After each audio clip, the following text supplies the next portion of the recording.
ৰঙিয়াৰ বালিসত্ৰত অঘটন আবেলি পুখুৰীত গা ধুবলৈ গৈ ৩০ বছৰীয়া মিণ্টু নমশূদ্ৰ নামৰ যুৱকজন সন্ধানহীন হৈ পৰে। স্থানীয় যুৱকৰ সৈতে গা ধুই থকা অৱস্থাত সন্ধানহীন হৈ পৰে মিণ্টু। স্থানীয় ৰাইজে উদ্ধাৰ অভিযান চলাই যদিও সক্ষম নহয়। পিছত SDRFৰ সহযোগত মৃত অৱস্থাত উদ্ধাৰ কৰিবলৈ সক্ষম হয় মিণ্টু নমশূদ্ৰক।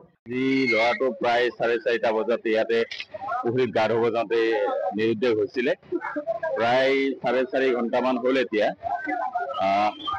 SDRF আহিল আৰু SDRFৰ তৎপৰতাত তেওঁলোকৰ প্ৰায় এঘণ্টা বিচাৰ খোচাৰ কৰোঁতে ডেড বডিটো পোৱা গ'ল আৰু এতিয়া ডেড বডিটো তাৰ পৰা উদ্ধাৰ কৰি আনি মাতৃৰ ঘৰত ৰখা হৈছে আৰু কিছু সময় পিছত মই জানিব পৰা মতে প্ৰশাসনে কোৱা মতে যি ডেড বডিটো এইটো কোৱা থানালৈ লৈ গৈ তাত মৰ্গত ৰাখিব আৰু অহাকালি ৰাতিপুৱা মেজিষ্ট্ৰেটে ৰিপৰ্ট কৰাৰ পিছত আমাৰ যি জুডিচিয়েল মেজিষ্ট্ৰেট আছে জুডিচিয়েল নহয় কোৱাৰ যি মেজিষ্ট্ৰেট তেখেত আহি কিছু ৰিপৰ্ট কৰাৰ পিছত তাক ডেড বডিটো পষ্টমৰ্টেম কৰিবলৈ গুৱাহাটীলৈ লৈ যাব। তাৰপিছত বাকীখিনি কথা পিছত হ'ব। ৰঙিয়াৰ পৰা আইনাল হুছেইনৰ ৰিপৰ্ট, অসম আদিত্য।